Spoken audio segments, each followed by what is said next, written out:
In hypixel Skyblock, Dungeons is a key aspect of the game. Unlike the Dormant Mines, Dungeons is mandatory. If you want to progress in the game, you must participate in Dungeons. In this video, we're going to be starting a Guide to Dungeons Episode 1. There will be 3 episodes in this series. The first one, also known as this one, will be Armor Guides. The next one will be over Catacombs level and how to get into good parties. Finally, the third episode will be tips and tricks to make your runs faster and also finding secrets. We're going to first start at floor 4. If you haven't done any of the other dungeons, I recommend play the game. So now, once you've decided what class you want to play, here is the gear that you're going to be using. For Archer, you're going to want to use Adaptive Armor. If you can afford more, you can use Superior Armor or Strong Dragon Armor. The weapons you're going to use are just any regular sword. You want an aspect at the end, of course, and then any bow you can find that works, like Runon's bow or Magma bow, and a super undead bow for Catacombs 16. Healer, you basically going to want to use any weapon along with heavy armor or super heavy armor if you're Catacombs 15, and yeah, same thing with tank. For mage, you're going to want to use adaptive armor, and if you're Catacombs 16, you can put on shadow goggles to get 60% more damage. Berserker, you can use any sword like an aspect of the dragons or a 50mm Midas, or you can use something like an adaptive blade along with the same armor as archers. To undead mobs, and also you're going to want to use a spirit scepter or a bonzo staff.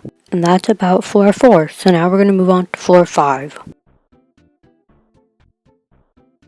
Alright, so floor 5, Archer's going to want to use bone rings. You're going to have a livid dagger just for lifesteal in case if any mobs get too close, and a super undead bow in case if you're that broke. You're also going to be wanting to use shadow assassin armor.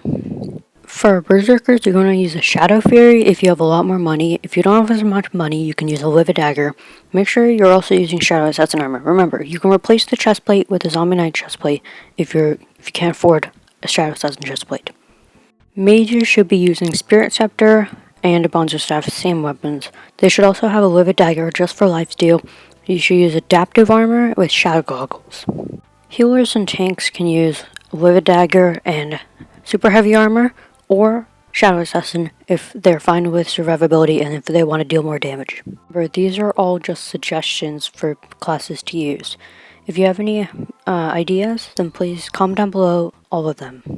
With that out of the way, we're going to move on to floor 6. Now before we start this, remember that the higher floors that you go, the more you're going to have to spend for dungeons.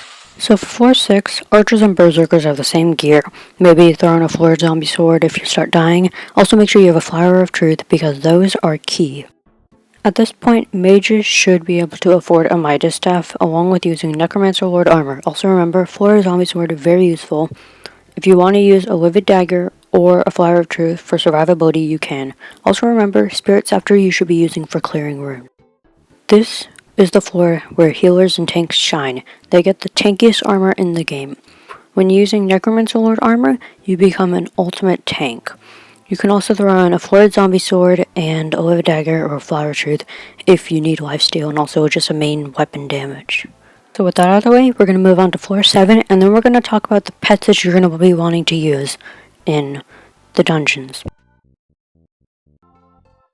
Alright, so for floor 7, berserkers and archers should be using Necron armor along with the flower of truth. You can also use a livid dagger if you want to deal a lot more damage, and remember archers should also be using bone rings. Remember that you should only attempt floor 7 if you have really high EHP or if you're really high catacombs level. I wouldn't recommend doing floor 7 unless if you're at least catacombs 26 or above. If you're on a budget, you can use 5-star Frozen Blaze, and you can also use a Tarantula Helmet to boost the damage for both archers and berserkers. For mages, you should be using Spirit Scepter or Midas Staff. I would not recommend Spirit Scepter for floor 7. If you're rich enough, you can be using Hyperion. You should also have 3/4 Storm with Wither Goggles or Shadow Goggles if you're not Catacombs 28. Also remember, Storm Helmet you should always have just in case if you need some EHP. And yeah, you can also use the Goblin Armor strat to become basically invincible as long as you have a Wither Cloak sword and a lot of mana, which mages are supposed to have a lot of mana, so yeah. For healers and tanks, you should be using Golden armor with a livid dagger or a flower of truth. If you're rich enough, you can use other weapons, but I would really recommend these weapons for lifesteal. Remember, if you start dying, you can always swap out a few pieces for gold or armor. And if you need speed, you can also use a Shadow Assassin helmet, or you can use Max or boots. With that out of the way, we're going to be moving on to the pets, and then we're going to be ending the video. Okay, so I know the screen looks messy, but there are a total of 5 pets that are basically very useful in the dungeon catacombs. For archers, you should be using a blue whale or a yeti pet. They're both around the same price range. Hopefully I'm going to make a video soon comparing them. And if you're a lot more wealthy, you should pick up a legendary ender dragon pet. Only legendary. Epic is not good. For berserkers, you can pick up a yeti pet or an ender dragon pet. Make sure ender dragon pet is legendary.